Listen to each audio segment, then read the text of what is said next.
Nobody walked away from Ray Dalton. Not in 11 years of federal prison. Not once. He had put men in the infirmary for looking at him wrong. He had broken a corrections officer's jaw with one hand. He had turned a federal penitentiary yard into his private kingdom. And the only rule that mattered was simple. You moved when Ray moved, or Ray moved you. That was the last thing Ray Dalton saw before he hit the concrete floor of a California gymnasium and could not get back up. This is the story of the day the most dangerous man in the room walked into the wrong room. San Quentin State Prison, Marin County, California. October 1968.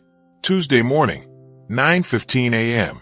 The gymnasium smells like industrial bleach and old rubber and the specific sweat of men who have nowhere else to go. Fluorescent lights buzz overhead, harsh and flat, the kind of light that makes everything look slightly worse than it is. Steel mesh covers the windows. The walls are institutional green, paint applied in thick coats over 30 years of concrete. Weight benches line the west wall. A boxing ring occupies the far corner. It is frayed at the edges, the canvas patched with gray tape. The whole space has the feel of a place designed not for improvement but for containment. The California Department of Corrections has authorized a martial arts demonstration program, a pilot program, educational programming, something to put in the annual report about rehabilitation. The theory: bring in instructors, give inmates structured physical activity, reduce violence. The practice: 43 inmates seated on folding chairs in rows, arms crossed, expressions ranging from skepticism to open contempt. Nobody believes this is for them. Everyone believes it is for the administration. The instructor walks in at 9:22. He is not what anyone expected. 5 feet 7 inches, 138 pounds. He is wearing simple dark training clothes, no uniform, no rank insignia, no GI. He looks like a man who wandered in from a film set, which is not entirely wrong. He sets a small bag down near the equipment room door, surveys the gymnasium once, and turns to face 43 men who have collectively been convicted of more violence than he will ever see in his life. His name is Bruce Lee, 30 years old, martial arts instructor, actor, philosopher, currently preparing for his breakthrough in American film. He is here because a corrections administrator named Harold Fitch saw him demonstrate at a Los Angeles martial arts expo and made a phone call. Bruce said yes. Linda thought he was insane. He drove himself in a rented green Ford. The 43 men stare at him. A few whisper. Most do not. Raymond Dalton does not whisper. Raymond Dalton sits in the back row, arms folded across a chest that measures 52 inches around. He is 34 years old, 6 feet 3 inches, 255 pounds. He has been incarcerated since age 23, convicted of aggravated assault with bodily harm, then again for assault on a corrections officer inside the facility. He has not won every fight in San Quentin. He has won every fight since 1964. For years. Every single one. His face is a record of that history.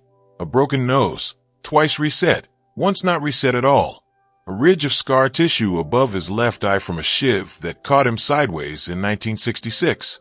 Knuckles so calcified they look like a different material than the rest of his hands. He has done what men do in closed systems with no future and no exit. He had become the most dangerous variable in the room, and he has held that position with violence. And he has no interest in yoga, meditation, Chinese philosophy, or whatever this small man in street clothes is about to tell him. Across the aisle, in the third row, sits Marcus Webb, 28 years old, serving 6 years for armed robbery. Former high school boxing champion, Riverside County, 1958. He recognizes Bruce Lee from the Green Hornet. He keeps that information to himself. Harold Fitch introduces the instructor with the enthusiasm of a man who has staked his quarterly programming report on the success of this session. Ladies and gentlemen, today we welcome a martial arts master with over 20 years of training experience. Ray Dalton laughs. It comes from the back row and fills the gymnasium. Not a warm laugh. The laugh of a man who has decided this is the funniest thing to happen to him this week. "What are we doing?" he says, loud enough for the room to hear. "Some kind of movie show." A few men nearby laugh. Some look away. Bruce does not react.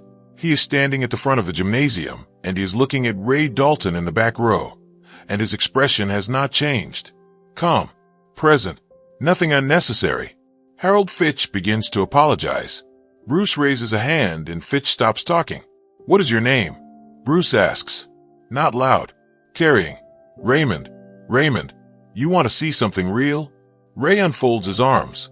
"Something real? Yeah, let's see something real, little man." The gymnasium goes quiet. 43 men feel the temperature in the room change. Bruce looks at Raymond for 2 full seconds. Then he nods. "Come up here." Marcus Webb, in the 3rd row, closes his eyes briefly.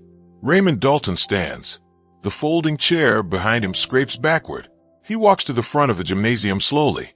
Not because he is nervous, but because men like Ray Dalton do not move quickly toward things. They move with the certainty of people who have never been stopped. He stops 6 feet from Bruce Lee. From this distance, the size differential is complete and obvious, and nobody in the gymnasium misunderstands what they are looking at. 255 pounds of convicted violence standing over a 138-pound man in street clothes. Ray looks down at him. "You serious?" "Always," Bruce says. "Show me what you have." Ray does not ask twice. He throws a right hand. It is not telegraphed. It is not wasted. It is the punch of a man who has knocked other men unconscious with it, launched from the shoulder with the full weight of his body behind it. It is fast enough that 3 men in the front row flinch. Bruce is not there when it arrives. He has moved offline, left and slightly forward, inside Ray's swing arc, close enough that Ray's arm passes over his shoulder. The movement is smaller than it should be. Just enough. No wasted motion. His weight is already transferring. His left palm strikes Ray's elbow joint from the outside as the arm extends. Not a block. Redirection. The force of Ray's own punch is used to carry his arm further than intended, pulling his shoulder forward and rotating his upper body counterclockwise. His base shifts. In that fraction of a second, Ray's weight is wrong. Bruce's right leg sweeps low. Not hard. Precise. The heel of his foot catches the back of Ray's left ankle at the moment when all 255 pounds of Raymond Dalton is committed to moving forward, and his left foot cannot move. Ray Dalton hits the gymnasium floor. He hits it hard and flat on his back. The way big men fall when there is no time to catch themselves, and the sound echoes off the institutional green walls and the fluorescent lights and the steel mesh windows. The gymnasium is absolutely silent. Ray does not move for 3 seconds. Not from injury, from shock. In 11 years, including 4 years as the most dangerous man in San Quentin, Raymond Dalton has not been put on his back. His body does not have a protocol for this. His brain is rerouting. Bruce Lee stands 2 feet away. His breathing is unchanged. His expression is unchanged. He extends his hand. Ray looks at it, looks at the ceiling, looks at the hand again. Then he takes it. Bruce pulls him upright. Ray stands, breathing through his nose, working through the specific anger of a man whose worldview has just been physically revised. His jaw is set. His hands are fists. Several of the 43 inmates are absolutely still, watching to see which direction this goes. "You could have hurt me," Ray says. His voice is different now. Not soft, but different. "Yes." Bruce says it plainly. "I chose not to." Ray looks at him for a long time. "Why?" "Because you are not my enemy. You are my student." The gymnasium does not erupt. It exhales. A long, collective release of breath that has been held since Ray stood up from the back row. Marcus Webb, in the 3rd row, opens his eyes. Ray says nothing for a moment. Then he says something that nobody expected him to say. He says, "Show me how." They talk for 40 minutes. The 43 inmates who came to observe become 43 men who lean forward in their chairs. Bruce does not perform. He explains. He demonstrates on Ray, who participates with the specific quality of a man who has decided to be interested in something. His defenses are different now, not lower, but different, more real. Bruce explains the principle. It is not about strength, he says. It is about position. When you fight with strength, you are always dependent on having more strength than the other man. When you fight with principle, you are never dependent on size. He gestures at himself and Ray standing side by side. You see the difference. Someone in the 2nd row asks, "What if the other guy knows the same principles?" Then you are both water, Bruce says, and the better water wins. For guards near the gymnasium entrance have long since stopped pretending to watch the door. Bruce demonstrates 3 more techniques. Each time, he chooses a different partner. Each time, the partner is larger. Each time, the principle is the same. Position over power, angle over force, reading what is there instead of what you assume will be there. By the end of the session, men are standing up from their chairs without being asked. Men who crossed their arms when Bruce walked in are now asking questions. Ray Dalton asks the last question from the front row where he is now sitting, which is not where he was sitting when this began. He asks, "What do you do when you are afraid?" Bruce looks at him. "You are afraid because you are thinking about what might happen. When you stop thinking about what might happen and start feeling what is happening, the fear goes. Your body already knows what to do. The mind is the only thing that slows it down." Ray sits with that for a moment. Then he nods once. A small nod, but real. Harold Fitch, sweating through his shirt, shakes Bruce's hand at the gymnasium door on the way out. "That was extraordinary," he says.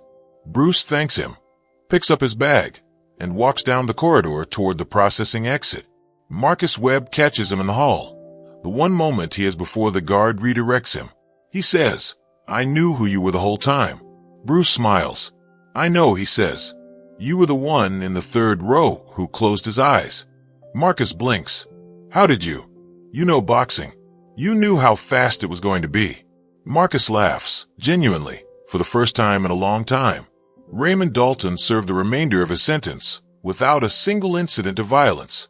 He was released in 1971. He went back to San Bernardino. He found work in a warehouse. He started training informally in a gym that had no name on the door and was run by a man who had done 8 years for manslaughter and had come out with a philosophy. He told the story of that Tuesday morning to anyone who trained alongside him. He told it accurately, which is rare. He said, "The smallest man in the room put me on my back in 2 seconds and then helped me up and told me why. Said the mind was the problem, not the body. Said your body knows what to do if you stop arguing with it." He told it for 30 years. Harold Fitch submitted his quarterly report. The martial arts demonstration program was rated a success. He requested 3 follow-up sessions. The administration approved 2. Bruce drove back to Los Angeles on the 101. He stopped for coffee at a diner in Novato. He sat alone at the counter and made notes in the small notebook he kept in his jacket pocket. 3 lines. "The ones who are most dangerous are the ones who have never been shown a better way. Today one of them was shown a better way. The question is never the first step. The question is always the second one." He closed the notebook, finished his coffee, drove home. 43 witnesses. 1 gymnasium. 2 seconds on the floor that lasted 30 years.